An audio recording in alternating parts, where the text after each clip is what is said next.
우리 아침 우리에게 주시는 말씀은 요한계시록 13장 1절로부터 10절에 있는 말씀 공독합니다.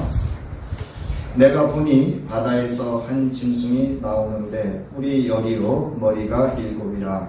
그 뿔에는 10 왕관이 있고 그 머리들에는 신성 모독하는 이름들이 있더라. 내가 본 짐승은 표범과 비슷하고 그 발은 곰의 발 같고 그 입은 사자의 입 같은데 용이 자기의 능력과 보좌와 큰 권세를 그에게 주었더라. 그의 머리 하나가 상하여 죽게 된 것 같더니 그 죽게 되었던 상처가 나음에 온 땅이 놀랍게 여겨 짐승을 따르고 용이 짐승에게 권세를 주므로 용에게 경배하며 짐승에게 경배하여 이르되 누가 이 짐승과 같으냐 누가 능히 이와 더불어 싸우리요 하더라. 또 짐승이 과장되고 신성 모독을 말하는 입을 받고 또 42달 동안 일할 권세를 받으니라. 짐승이 입을 벌려 하나님을 향하여 비방하되 그의 이름과 그의 장막 곧 하늘에 사는 자들을 비방하더라. 또 권세를 받아 성도들과 싸워 이기게 되고 각 족속과 백성과 방언과 나라를 다스리는 권세를 받으니 죽임을 당한 어린 양의 생명책에 창세 이후로 이름이 기록되지 못하고 이 땅에 사는 자들은 다 그 짐승에게 경배하리라. 누구든지 귀가 있거든 들을지어다.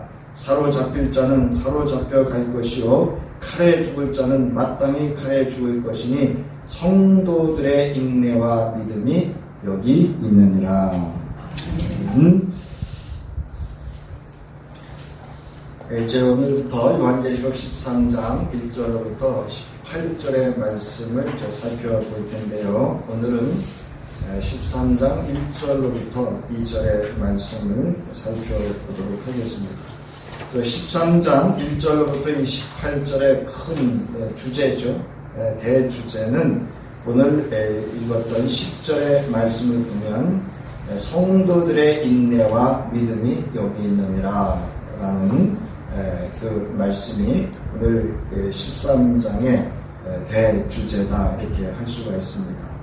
따라서 13장은 신자들은 거짓을 분별하고 그들의 믿음을 굳게 붙들기 위해 마귀와 그와 동맹을 맺은 세상 통치자들이 선전하는 거짓 예배에 참여하지 말 것을, 그리고 이 세상의 통치자들을 통해서 이루어지는 사탄의 그 박해와 미혹과 그 속임수에 실족하지 않고 인내와 믿음으로 그 신앙을 주님 오시는 그날까지 소망 중에 기다릴 것을 권면하는 그러한 말씀은 바로 요한계시록 13장 내용이다 이렇게 말씀을 드립니다. 자, 13장은요 두 짐승의 이야기가 나오는데요. 이것은 12장의 연속입니다. 그래서 12장은 용에 대해서 이제 나왔죠. 용의 정체 그리고 용의 모습, 그 모습을 통해서 용의 정체성에 대해서, 그리고 용은 어떠한 일들을 해야 할 것인지 어떤 역할을 하고 하는지에 대해서 우리 12장에서 살폈습니다. 그래서 이 12장에서 용은 여자와 그의 후손, 즉 예수 그리스도와 또는 그 믿음의 공동체, 예수 그리스도를 따르는 교회 공동체를 향해서 핍박하고 그들을 파멸에 이르게 하는 그런 역할을 하는 용에 대해서 이제 살펴봤는데요. 이제 그 용으로부터 유인받은 이 두 짐승은 12장 그 뒷부분에서 이제 17절이죠. 여자의 남은 자손 곧 하나님의 계명을 지키며 예수의 증거를 가진 자들과 더불어 싸우는 그 짐승에 대한 모습, 그 모습을 통해서 그의 정체와 역할에 대해서 이 13장에서 그 환상을 설명을 해주고 있습니다. 그래서 13장에서는 교회를 박해하는 사탄의 공격의 특성을 좀 더 현실적이고 구체적으로 설명을 하고 있습니다. 그래서 이 당시의 독자들 뿐만이 아니라 이 시대를 초월한, 즉 우리가 시간과 역사를 초월한 지금 이 시대에 이르기까지 이 두 짐승의 존재를 통해서 우리가 어떠한 신앙생활을 할 것인가에 대한 것을 좀 자세하게 설명을 하고 있다고 할 수 있습니다. 자, 마귀는 교회를 박해하고 불경건한 자들을 속이려고 그의 뜻을 실행하는 국가에게 권세를 부여합니다. 자, 마귀는 패하였지만 여전히 성도들을 압제할 수 있는데요. 13장 1절부터 18절은 마귀에 박해하려는 의지를 실행하는 짐승들을 묘사합니다. 이 짐승들은 땅에 있는 정치적 또는 경제적 권세, 그리고 종교적 권세들을 통해서 여전히 이들은 지금도 우리 믿음의 성도들을 향해서 또는 교회 공동체를 향해서 박해와 미혹과 참소를 지속적으로 행하고 있음을 이제 13장에서 보여주고 있습니다. 자, 13장에서 선견자 요한은 다니엘서, 특히 다니엘서 7장에 의거하여 상황을 묘사하면서 해석을 하고 있습니다. 그러니까 무슨 얘기냐면 선견자 요한이 환상을 봤어요. 그 환상 본 것을 해석을 해야 되는데 그냥 자기가 임의대로 해석하는 게 아니고 다니엘서 7장에 있는 말씀을 근거로 해서 오늘 본문을 해석하고 있다라고 하는 겁니다. 그래서 저와 여러분이 성경을 끊임없이 읽고 공부해야 되는 이유가 사실은 여기에 있습니다. 오늘 이 설교자들도 말씀을 근거로 한 해석을 반드시 해야 됩니다. 그러지 않으면 말씀으로서의 그 본 뜻을 그런 의도는 전혀 없었지만 잘못하면 오남용되거나 왜곡될 수도 있다라고 하는 것을 설교자들은 항상 경계해야 되는 것을 여기서 또한 우리가 알 수가 있습니다. 자, 12장 17절 이렇게 되어 있는데요. 우리 그 개역개정에는 이게 사실은 명확하게 구분이 안 되어 있는데 다른 사본에는 12장 또 18절로 이렇게 나누기도 하고요. 우리 다른 어떤 사본에는 12장 18절 없음 이렇게 나오기도 하는데 12장 17절 끝부분에 보면 이렇게 나오죠. 용이 그 여자의 남은 자손들과 더불어 싸우려고 바다 모래 위에 서 있더라 라고 할 때 그 바다 모래 위에 서 있다라는 그 구절을 12장 17절의 시 세 번째 마디로 구문으로 보기도 하지만 또는 12장 18절로도 보기도 합니다.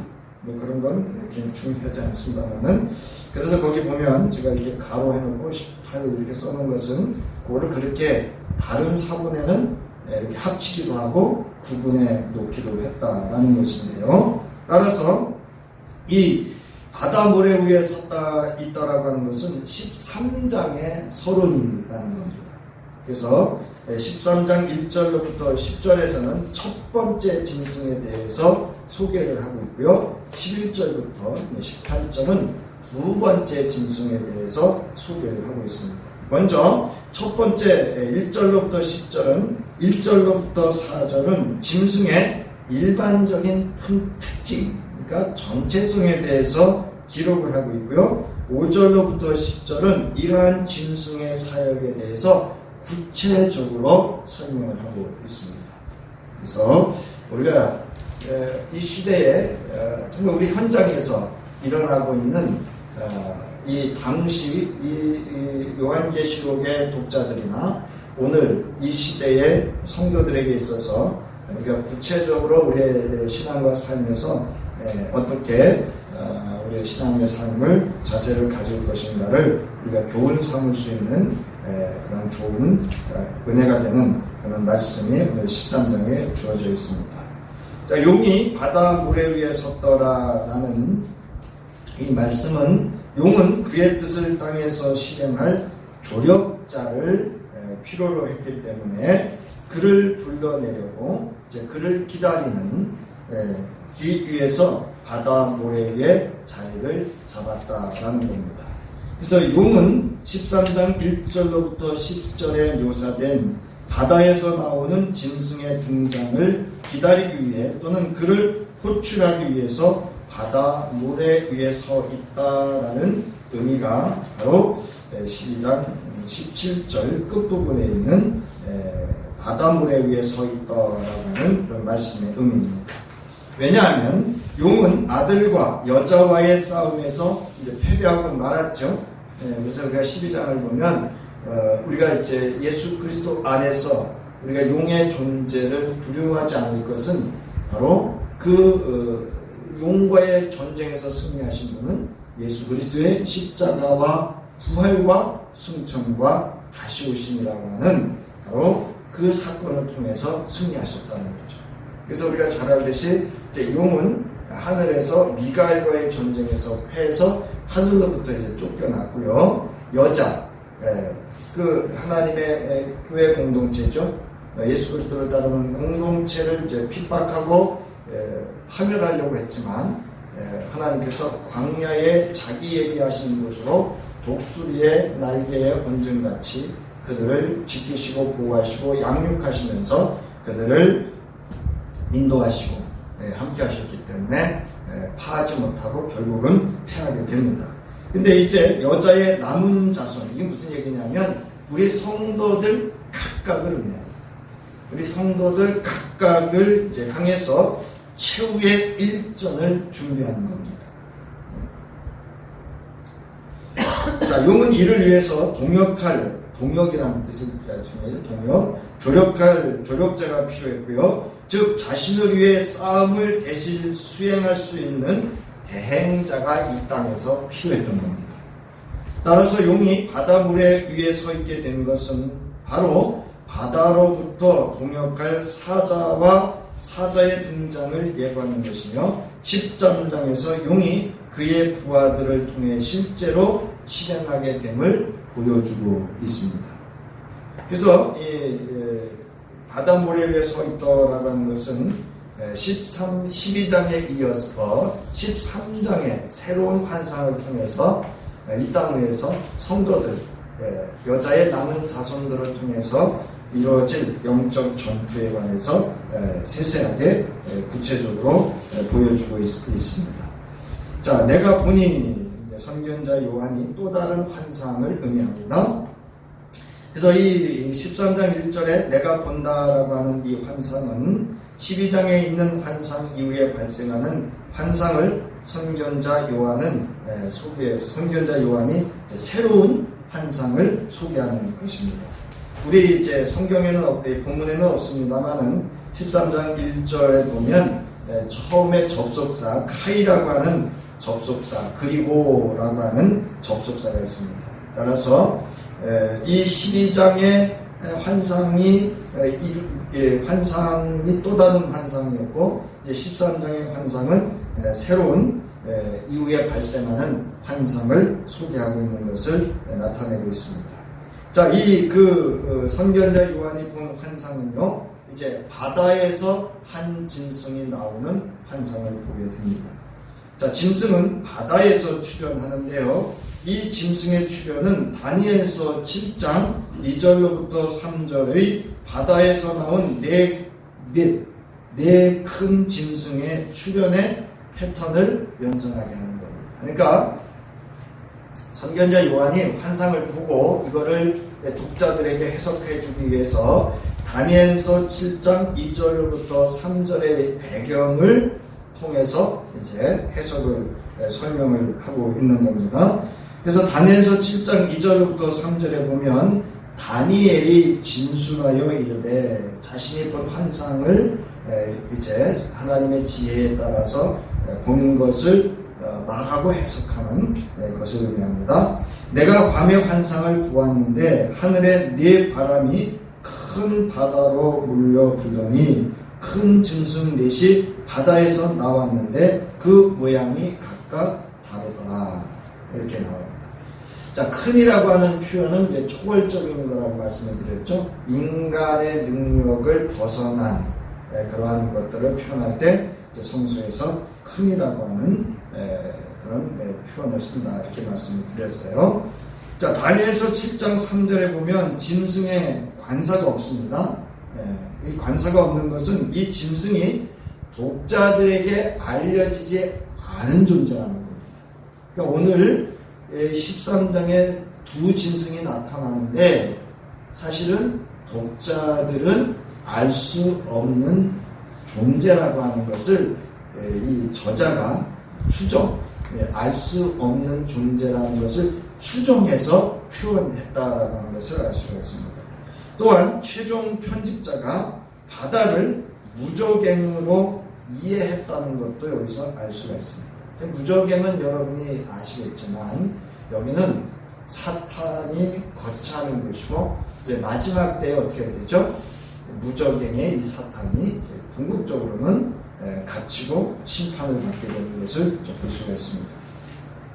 자, 바다 짐승 이미지는 예외 없이 구약 성경 전체에서 하나님의 백성을 박해하는 악한 나라를 대표하기 위해 사용되어졌고 이것은 다니엘 7장에서도 이런 의미로 이런 이미지로 사용이 되어졌다라는 겁니다. 그러니까 여러분 바다 짐승 하면 하나님을 대적하고 그 백성을 박해하는 이미지 그런 존재를 표현할 때 바다 짐승 그러니까 거기로부터 나오는 건 다 뭐예요? 하나님을 대적하고 그 백성을 박해하는 존재라고 하는 것을 알 수가 있습니다. 따라서 다니엘서의 4큰 짐승은 하나님 나라에 대적하는 점에서도 요한계시록의 첫째 짐승과 병행되는 관계를 가지는데요. 자, 보세요. 바다라고 하는 이 셀라사라는 그 히브리어 헬라어는 구약 성경에서 혼돈과 공허의 세력이 활동하는 곳이고 흑암의 깊은 심연이 자리 잡은 곳이며 바다 괴물, 용, 리워야단 이렇게 되어 있는데요. 큰 수생 동물로서 바다의 괴물을 의미하죠. 활동하는 곳으로 이렇게 구약 성서의 이미지를 가지고 있습니다. 이게 유대인들의 관점이죠. 시편 74편 13절부터 14절에 보면 주께서 주의 능력으로 바다를 나누시고 물 가운데 용들의 머리를 깨뜨리셨으며 리워야단의 머리를 부수시고 그것을 사막에 사는 자에게 음식물로 주셨다. 이렇게 해서 이 바다라고 하는 또는 바다 짐승이라고 하는 곳에 대한 이미지를 이렇게 묘사를 하고 있습니다. 자, 또한 무시무시한 바다 괴물이 활동하는 흉흉하고 헤아릴 수 없이 깊은 바닷속은 무저갱과 유사한 이미지를 갖고 있고요. 무저갱은 용을 비롯하여 황충과 같이 그를 따르는 세력이 기거하는 곳이기도 했다라는 것입니다. 그래서 요한계시록 9장 2절부터 3절에 보면 이렇게 말씀하시죠. 그가 무저갱을 여니 그 구멍에서 큰 화덕에 연기 같은 연기가 올라오매 해와 공기가 그 구멍의 연기로 말미암아 어두워지며 또 황충이 연기 가운데로부터 땅 위에 나오매 그들이 땅에 있는 전갈의 권세와 같은 권세를 받았다. 그래서 이 무저갱을 열고 닫음도 하나님의 주권 속에 있음을 알 수가 있고요. 궁극적으로 이 무저갱을 어디에 있다라고 봤냐면 바다의 심연 깊은 곳에 이 무저갱이 즉 하나님을 대적하고 그 백성을 박해하는 세력이 그곳으로부터 기거하고 있다가 출현하는 그 의미를 가지고 있습니다. 자, 보세요. 저기 3페이지인데요. 유대교에서 바다 괴물은 앞지 않은 외국 민족들을 나타낼 수 있습니다. 초기 유대교 문헌에서 용은 혼돈의 상징으로 그리고 사탄으로 나타내는 용어로 사용되었으며 팔레스타인을 침입하고 예루살렘을 점령한 외국인들에 대해서 사용되었다라는 겁니다. 무슨 팔레스타인은 어디냐면 바로 이스라엘 백성들이 기거하는 그 갈릴리에서부터 이제 그렇죠? 예루살렘 주변 이 모든 데를 이제 우리가 팔레스타인이라고 말하죠. 그러니까 이스라엘 하나님의 백성이 기거하는 그곳을 침입하고 하나님의 성전과 성소가 있는 예루살렘을 점령한 외국의 왕들이죠. 왕들에 대해서 바로 그 바다 괴물로 표현했다라는 겁니다. 자, 당시 유대인들은 바다에서 올라오는 침입자를 깃띠므로 불렀는데 이는 로마인들을 가르쳤다라는 겁니다. 그러니까 궁극적으로 이제 선견자 요한은 이 환상을 통해서 바다에서 출현하는 짐승이 로마 제국임을 암묵적으로 이제 이렇게 드러내주고 있는 표현입니다. 이건 좀 우리가 참조하면 좋겠어요. 왜냐하면 복음서를 보는 데나 다른 또 서신서를 보는 데도 참조가 되기 때문에 좀 설명이 필요해서 넣었는데요. 왜 바다 이야기를 우리가 하는지. 자, 외경 에스라서 사서 11장 1절에서는 로마를 바다에서 오는 짐승 곧 독수리로 묘사하기도 한다. 이렇게 합니다. 자, 또한 바다에서 나온 짐승은 종종 로마의 지방 총독으로 해석되어 왔는데, 즉 매년 로마의 식민지에 도착하는 로마 황제를 대표하는 지방 총독은 에베소에서 첫 발을 디디게 되어 있었습니다. 그때 반드시 그들은 배를 타고 도착했기 때문에 그가 바다에서 출현된다라고 이렇게 보았다는 겁니다. 그러니까 이 바다의 이미지하면 이 요한계시록에 쓰여질 당시의 독자들은 어느 제국을 생각했냐면 로마 제국을 암묵적으로 떠올리게 되었다라고 하는 그런 배경을 여기서 가지고 있는 그런 본문입니다. 자, 이처럼 바다는 로마 제국이 세상을 지배하기 위한 무대 역할을 하는 것으로 보았으며, 따라서 바다에서 나온 짐승은 로마 국가를 요 문맥에서는 상징할 수도 있다라는 겁니다. 이제 이후에 보면 이게 로마 제국임을 구체적으로 상징하고 있음을 18절 같은 데 가서 아예 정의를 하죠. 자, 그 다음에 이제 1절로부터 2절에서 짐승의 외적 모습을 묘사하는데요. 자, 뿔이 10이요, 머리가 7이라. 이렇게 나옵니다. 자, 바다에서 나온 짐승은 그를 불러낸 용의 모습을 닮았습니다. 12장 3절을 보면 용의 모습과 이 짐승의 모습이 닮았는데요. 좀 차이가 있습니다. 그 차이는요, 여기 보면 짐승을 묘사할 때는 뿔이 먼저 등장을 하여 10뿔 7머리로 소개된다는 점인데요. 이러한 짐승은 용의 핵심적 특징을 용은 이렇게 나오죠. 이제 12장 3절을 보면 용이 있어 머리가 7이고 뿔이 10이라 이렇게 되어 있는데, 오늘 본문에 보면 이 짐승은 뿔이 10이고 머리가 7입니다. 그래서 그 용의 핵심적 특징은 머리에 있고, 오늘 본문의 짐승의 핵심적 특징은 뿔에 있는 것을 구분하기 위해서 그 어순을 이렇게 바꿔놨다라고 하는 겁니다. 자, 용은 7머리에 7왕관이 있는 반면에 짐승은 10뿔에 11왕관이 있습니다. 이는 짐승이 용과 연합을 이루며 서로 같은 점은 있으나 그 역할은 분리되어 있다는 사실을 보여줍니다. 우리는 그냥 무심코 읽을 수 있는데, 이 당시에 이 요한계시록의 독자들은 이 표현을 통해서도 용의 정체와 이 짐승의 정체성과 그 역할이 다르다라고 하는 것을 알 수 있었다라는 겁니다. 자, 더 나아가 10개의 뿔과 7개의 머리는 구약적 배경을 가지는데, 다니엘서 7장에서 소개되는 네 짐승의 이미지를 조합하고 있다는 겁니다. 그래서 10개의 뿔은 다니엘서 7장의 네 짐승 중에서 가장 강력한 힘을 가진 네 번째 짐승과 동일한 모습입니다. 다니엘서 7장에서는 10뿔은 열왕으로 해석되었고, 짐승의 뿔 위에 있는 10왕관은 이 언급이 땅의 왕 또는 왕들을 가리킨다는 점을 확증하고 있다는 거죠. 그러니까 오늘 여기 나오는 그 뿔이 10이라고 하는 것은 궁극적으로 10왕으로 해석할 수 있다는 겁니다. 자, 뿔은 전형적으로 권세를 가리키는 상징입니다. 아주 중요하죠. 모세가 그 시내산에서 내려왔을 때 하나님의 영광이 그에게 머물렀을 때 원어에 보면 뿔로 그렇게 되어 있거든요. 그 뿔이라고 하는 하나님의 권세를 위임받았다 그런 뜻입니다. 네.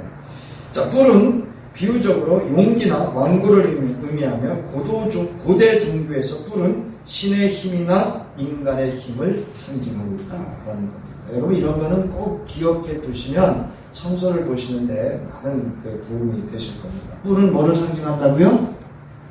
권세, 엑수시아, 권세를 상징하고 있다라는 것은 좀 기억하시고 성경을 보시면 좋습니다. 자, 용의 뿔과 머리를 설명한 것처럼 여기서도 7머리와 10뿔이라는 수는 용의 압제하는 권세의 온전함과 범세계적인 영향력을 강조하고 있다라는 겁니다. 즉 바다에서 나온 짐승을 12장 3절의 용처럼 묘사한 것은 그가 용과 같이 초역사적인 속성, 성품을 지녔음을 확증합니다. 그러므로 7과 10은 압제하는 권세의 혹독함과 그 권세의 범세계적인 영향력을 가리킬 뿐 아니라 이 권세가 있을 동안 적 그리스도의 권세를 가진 온전한 핵심 요원과 전 포괄적인 시간대를 상징하기도 한다는 겁니다. 그러니까 무슨 이야기인가 하면요, 로마 제국이라고 하는 그 제국을 통해서도 박해와 핍박과 미혹과 참소와 이런 모든 것들을 경험할 수 있지만 그 외에 다른 열왕들 또는 시대를 초월한 지금에 이르는까지 이 영향력, 이 짐승의 영향력 속에서 영향을 받게 된다. 누가?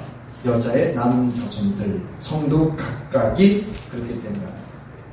여기 적 그리스도한테 적자는요, 여러분이 아시다시피 대적하다 이런 뜻입니다. 그리스도를 대적하는 권세를 가진 존재다라는 겁니다. 자, 그 뿔에는 열 왕관이 있다 이렇게 표현을 합니다. 왕관은 분명히 보통 머리에 쓰는 왕의 권능과 권세의 상징인데 사실 여기는 왕관으로 우리가 번역되어 있지만 원래는 머리띠입니다. 이렇게 머리에 띠를 두르는 그런 띠라는 표현인데요. 거기 그 배경이 나와 있죠. 이는 엄밀히 말해서 페르시아 왕의 왕관에 두른 띠를 의미하였고 알렉산더 대왕과 후대의 왕들도 왕관에 이 띠를 둘렀으며 이렇게 해서 일반적으로 왕관은 왕권을 상징하는데 사용되는 그런 이미지로 사용되었다라는 겁니다. 자, 용에게도 머리에 왕관이 있었고 짐승도 뿔에 왕관이 있다는 사실은 용에게 궁극적인 통치가 있어서 바다에서 나온 짐승을 통해 그의 뜻을 실행하려고 한다는 점을 보여주는 이미지다라는 겁니다. 즉, 이 첫째 짐승이 용과 함께 하나님의 나라와 그 백성을 대적하는 세상의 세력이나 혹은 이 세력을 이용하려는 첫째 짐승의 역할을 보여주는 의미입니다. 그러니까 앞에 나오는 그 뿔이 열이요 머리가 7이라는 얘기는 정체성을 의미하고 있고요. 그 뿔에 열왕관이 있다라고 하는 것은 이 짐승의 역할을 묘사하고 있는 이미지다라는 겁니다.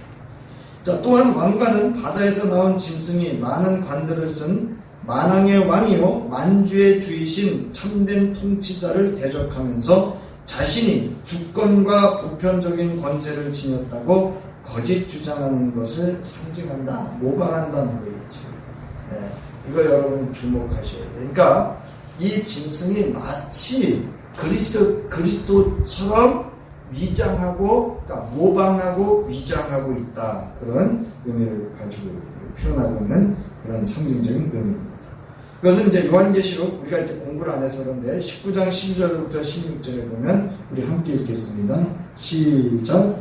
그 눈은 불꽃 같고 그 머리에는 많은 관들이 있고 또 이름 쓴 것 하나가 있으니 자기밖에 아는 자가 없고 그 옷과 그 다리에 이름을 쓴 것이 있으니 만왕의 왕이요 만주의 주라 하였더라. 이게 그는 누구냐면 예수 그리스도입니다. 이거 흉내냈다는 거예요.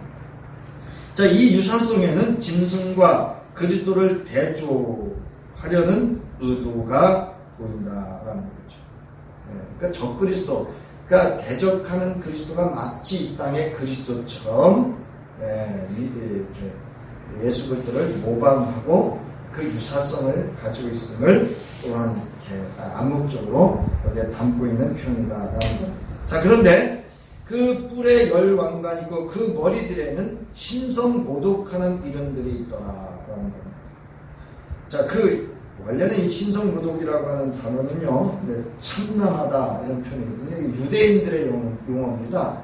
유대인들이 이제 신성 모독, 예수를 십자가에 못 박을 때도 뭐로 죄명이 뭐였죠? 자칭 유대인의 왕이라는 죄명과 함께 참남하도다, 자기를 하나님의 아들 그리스도다라고 자칭함으로 해서 신성 모독죄로 예수를 십자가에 못을 박게 되죠. 자, 이 짐승들의 머리들에 신성 모독하는 이름, 참남한 이름들이 있다고 하는데 이것은 달리 표현하면 하나님을 모독하는 이름이다라는 겁니다.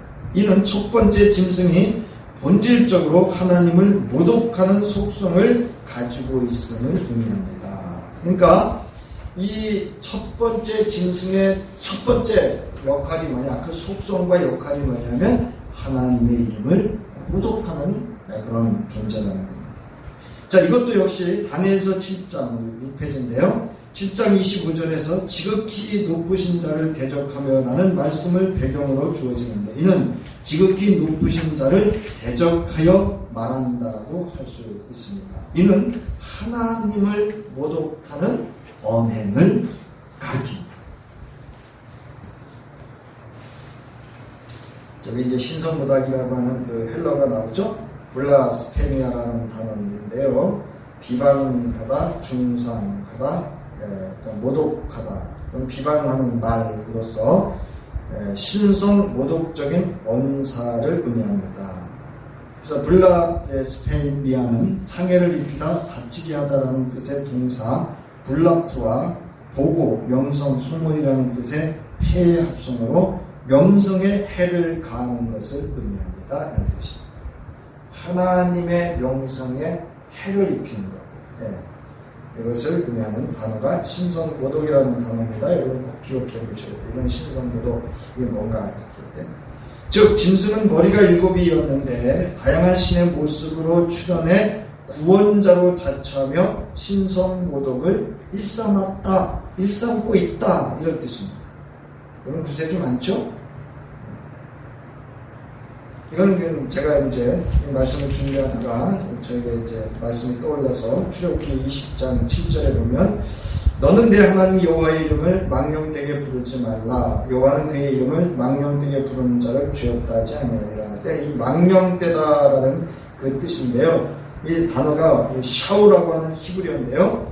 여호와의 이름, 그 명성을 헛되게 거론한다는 것으로 신성모독이라는 뜻을 함의하며 무엇보다도 여호와의 이름으로 맹독하는 것을 금할 것을 의미하는 겁니다. 무슨 얘기인지 아시겠죠? 신의 이름으로 계약을 하고 신의 이름으로 맹세를 하고 언약하는 것을 함부로 하지 말 것을 금해서 하는 그런 표현을 함축하고 있는 것을 의미합니다. 자, 신성모독의 전형은 하나님이 아닌 아무에게나 신성을 부여하는 것입니다. 그러니까 두 번째입니다. 첫 번째는 하나님의 명성에 해를 입히는 것. 그러니까 하나님의 명성, 이름을 비방하거나 또는 그것을 해하는 언행을 의미하고요. 두 번째로는 하나님이 아닌 아무에게나 신성을 부여하는 것도 신성모독입니다. 그런, 자, 보세요. 소아시아의 지역 제2에서 소아시아 7교회 나오죠? 제가 이 말씀을 준비하면서 왜 소아시아의 7교회를 들었을까 이 생각이 후련히 들었는데요. 그 당시의 교회 현실이었고 그 당시에 그 시대가 교회를 향한 공통적인 경험을 그 박해나 핍박이나 어려움들에 대한 공통적인 모델로서 7교회를 제시하지 않았나 이렇게 생각이 들었습니다. 자, 제의가 뭐냐면 제사드리는 의식을 제의라고 합니다. 로마의 황제 숭배, 황제를 예배했다는 거예요. 숭배 제의에서도 이런 일이 자행되었고 소아시아에서는 신전들이 로마와 아우구스투스에게 헌정되었으며 동전에는 황제의 신전 이름이 새겨져 있습니다. 나오죠. 예수님이 베드로인가요? 무쇠에서 동전권 했을 때 그 가이사의 것은 가이사에게 할 때 거기 동전에 가이사의 그 신상이 형상이 새겨져 있었죠. 도미티아누스는 자신을 우리 주와 우리 하나님이라고 부르도록 요구했다라고 하는 거예요. 이런 시대적 배경이 여기에 이제 반영되어져 있습니다. 또한 헬라 문화 시대의 다양한 통치자 숭배, 이게 헬라 문화라고 하는 것은 그 이후에 이제 히브리어 신약 성서가 헬라어로 기록되어 있죠. 이게 다 헬라 문화 속에서 이루어진 것을 알 수가 있습니다. 다양한 통치자 숭배에서 그 제사 의식들을 감독하는 책임을 맡은 제사장 집단들을 나타내는 특징적인 장구들 중에는 특별한 신적 통치자의 모습을 새긴 멸류관이 있었다. 그러니까 궁극적으로 뭐냐면 뭐 하지 말라는 거예요? 세상의 황제라든지 우상을 숭배하고 그것을 따르지 말 것을 경계하고 있는 것을 의미합니다. 자, 그 다음에 보세요. 짐승의 머리들은 왕을 의미합니다. 그렇다면 유대와 초기 기독교인의 관점에서 왕이든지 누구든지 자신을 위해 신의 칭호들을 요구하는 것은 신성 모독에 해당되었다라는 것을 여기서 알 수가 있습니다. 자, 요한계시록 17장 3절에서처럼 아마도 초기 독자들은 짐승의 신성 모독하는 이름들과 황제를 부르는 관례를 동일시했을 것으로 이거 우리가 경계해야 되는 거죠. 요즘 사람을 신처럼 여기면 안 됩니다. 절대로 그렇게 안 됩니다. 요한계시록 17장 3절 함께 읽겠습니다. 시작. 곧 성령으로 나를 데리고 광야로 가니라. 내가 보니 여자가 붉은 빛 짐승을 탔는데 그 짐승의 몸에 하나님을 모독하는 이름들이 가득하고 7머리와 10뿔이 있더라. 자, 여러분 세상은요 이런 7머리와 10뿔이 우리에게 항상 있습니다. 그러므로 참남한 이름들이라는 말로 저자는 로마 황제들이 사용하던 칭호와 별명들 주목할 단어입니다. 주, 구세주, 신의 아들. 이게 로마 당시의 황제들을 불렀던 호칭들이었습니다. 당시 이 칭호들은 하나님과 그리스도를 지칭하는 데 사용되었던 호칭들이기도 합니다. 그러니까 이 당시에 세상에서는요, 세상에 주는 로마 제국에서는 로마 황제가 주였고 구세주였고 신의 아들이었습니다. 그런데 이 기독인들은 누가 주고 누가 구세주고 누가 신의 아들이죠? 예수 그리스도가. 이거는 그 존재의 정체성과 삶의 방식과 그 결과가 다 다른 것을 의미합니다. 즉 나라가 다름을 의미합니다. 그 창조를 보면은요, 네로라는 로마의 황제가 있었는데요. 찬미자들을 우레 같은 박수를 보냈으며 황제 개인에게 신들의 명칭을 흔들을 붙였으며 그의 음성을 신의 소리로 여겼다. 심지어는요, 네로 같은 경우에는 죽었다가 살아났다라고 하는 그런 신화, 설화, 이런 이야기도 그 당시에 존재하고 있었습니다. 그만큼 이 당시에 그 황제들의 존재는 신처럼 여겼다라고 하는 겁니다. 그러니까 세상의 나라를 쫓아 사는 것을 이 기독 당시에 각각 성도들로 하여금 신앙의 권면을 통해서 경계하고 있음을 우리가 알 수가 있습니다. 자, 그 다음에 이제 간단히 말씀드릴게요. 2절에 보면 내가 본 짐승은 표범과 비슷하고 그 발은 곰에 밝았고 그 입은 사자의 입 같다라고 하는 것은 이건 다니엘서 7장에 나오는 네 짐승의 모습을 하나로 만든 겁니다.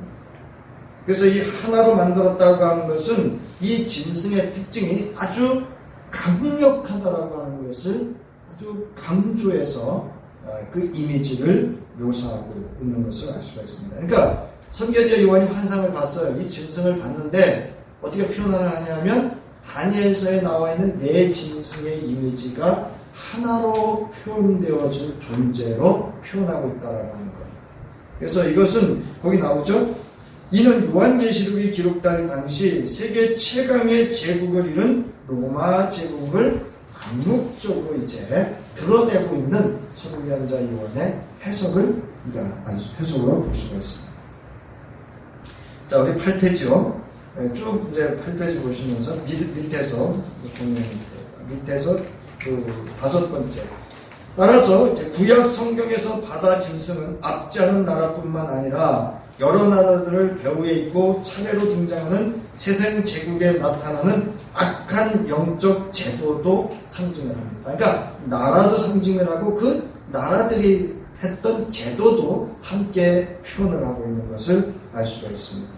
그래서 다니엘서 7장 12절에 보면은요, 그 남은 짐승들은 그의 권세를 빼앗겼으나 그 생명은 보존되어 정한 시기가 이르기를 기다리게 되었더라. 즉 이들은 그 때를 지금 기다리고 있다라고 하는 것으로서 이들의 그 역사, 사역이라고 하긴 그런데 이들의 그 역할들은 멈추지 않고 있었음을 알 수가 있습니다.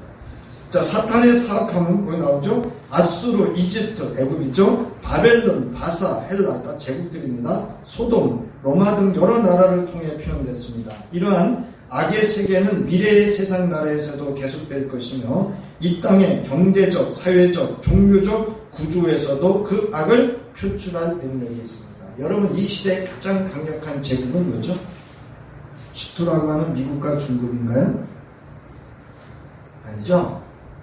경제죠, 경제. 돈의 제국이죠. 자, 요한계시록 13장의 적그리스도의 형상의 초시간적이고 다각적인 측면은 요한서신의 지지를 받습니다. 여기서는 적그리스도, 여기 요한서신입니다. 적그리스도의 순전한 종교적 출현이 미래에 나타날 뿐만 아니라 이미 지금 나타났다라고 요한일서에서는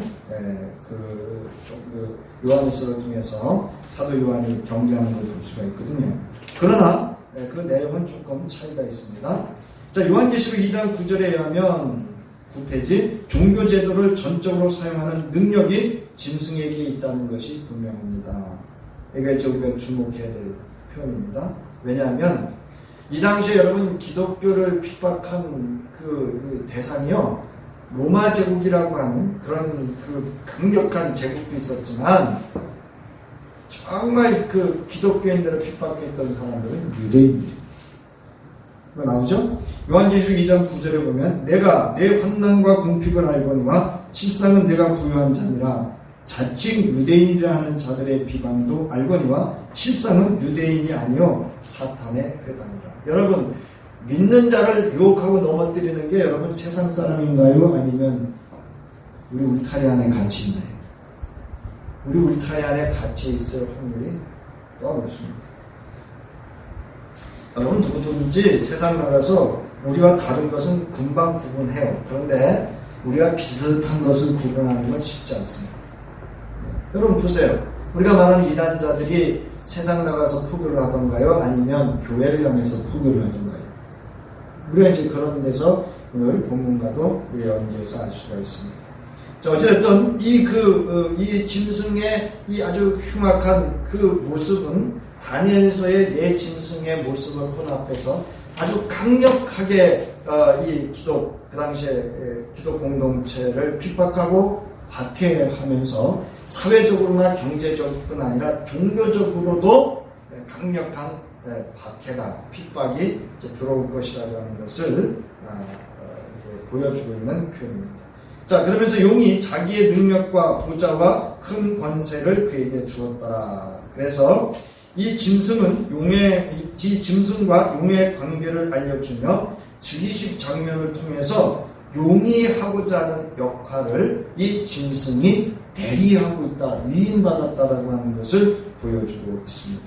따라서 용은 짐승에게 단순히 능력과 보좌와 큰 권세를 주는 것이 아니라 자신의 모든 것을 그 짐승에게 위임했다라고 하는 것을 우리는 알 수가 있습니다. 자, 필요 이상으로 긴 위임의 내용과 또 여기 보면 이건 좀 어려운 표현인데요. 이런 표현들을 통해서 지금 오늘 본문의 그 2절의 표현을 통해서 이 짐승이 용을 완전히 대신하고 있음을 알 수가 있습니다. 그 배후의 조종자가 누구라고 하는 것은 우리는 분별할 수 있어야 됩니다. 자, 그러므로 이 단어들은 능력, 보좌, 권세라고 하는 이 단어들은 여기 나와 있죠. 특별히 권세라는 단어는요, 어느 누구의 방해도 받지 않고 모든 것을 할 수 있는 권력과 또 힘을 가졌음을 의미합니다. 즉 통치자를 의미하고 있다라고 하는 것을 알 수가 있습니다.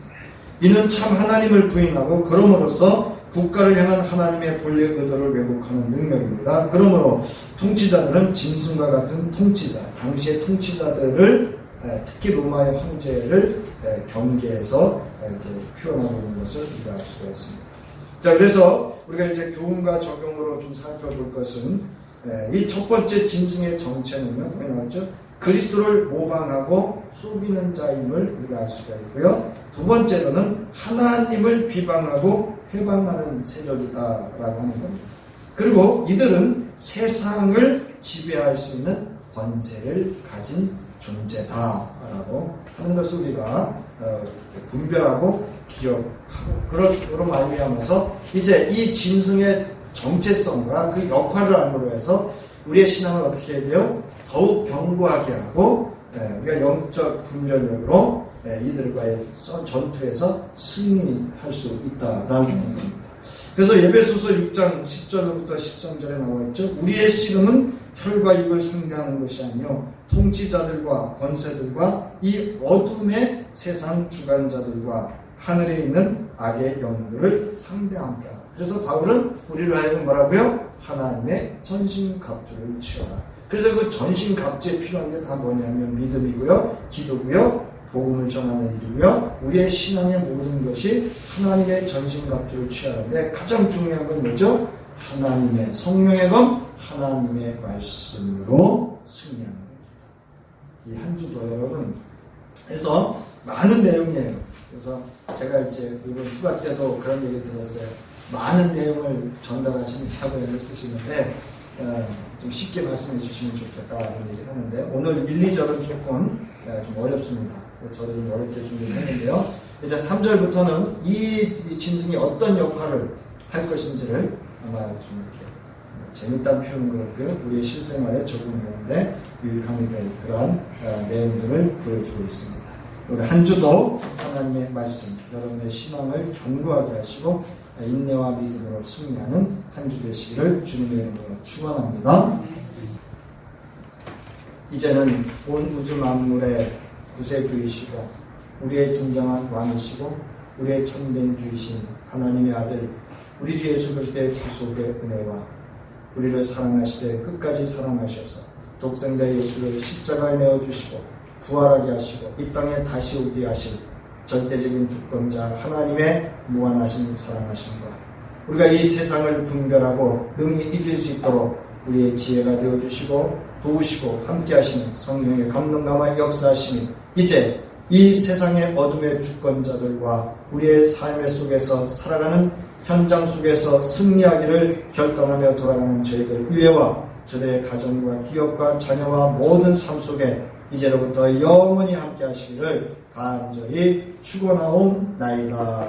아멘.